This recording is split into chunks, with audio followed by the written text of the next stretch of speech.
Samedi saint de l'Évangile selon saint Marc.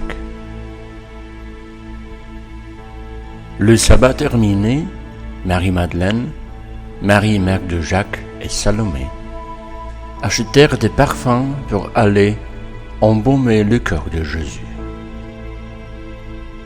De grand matin, les premiers jours de la semaine, elles se rendent au tombeau de le lever du soleil.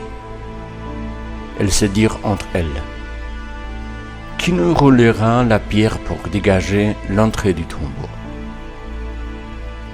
Levant les yeux, elles s'aperçoivent qu'on a roulé la pierre, qui était pourtant très grande. En entrant dans le tombeau, elles virent assis à droite un jeune homme vêtu de blanc. Elles furent saisies de frayeur. Mais il leur dit: ne soyez pas effrayés. Vous cherchez Jésus de Nazareth, le crucifié. Il est ressuscité. Il n'est pas ici. Voici l'endroit où on l'avait déposé. Et maintenant, allez dire à ses disciples et à Pierre: il vous précède en Galilée. Là, vous le verrez, comme il vous l'a dit.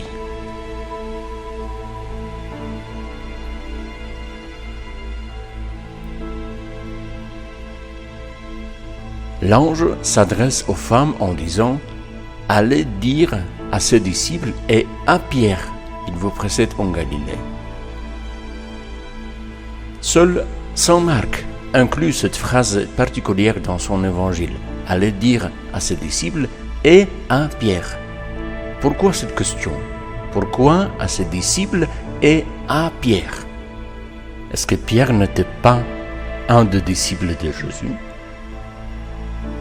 La réponse se trouve dans le récit de vie de saint Pierre et de saint Marc. Nous savons bien que Pierre a renié Jésus 3 fois et il était vraiment désolé pour ses actes.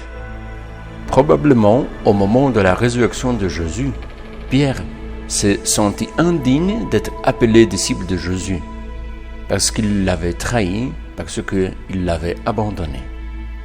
Et c'est pour cela que l'ange dit: allez dire à ses disciples et à Pierre.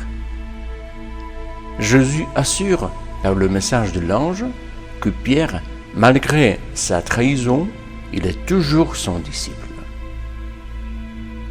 Je pense que saint Marc, qui était disciple et traducteur de saint Pierre, il a inclus cette phrase dans son évangile à la demande de Pierre. Cela nous montre une image très humaine de saint Pierre, non pas comme un super-héros, mais comme un homme avec ses propres limites. Peut-être que nous nous sentons parfois comme Pierre. Peut-être nous avons trahi Jésus, peut-être nous l'avons abandonné. Et c'est peut-être pour cette raison que nous nous sentons indignes d'être ses disciples.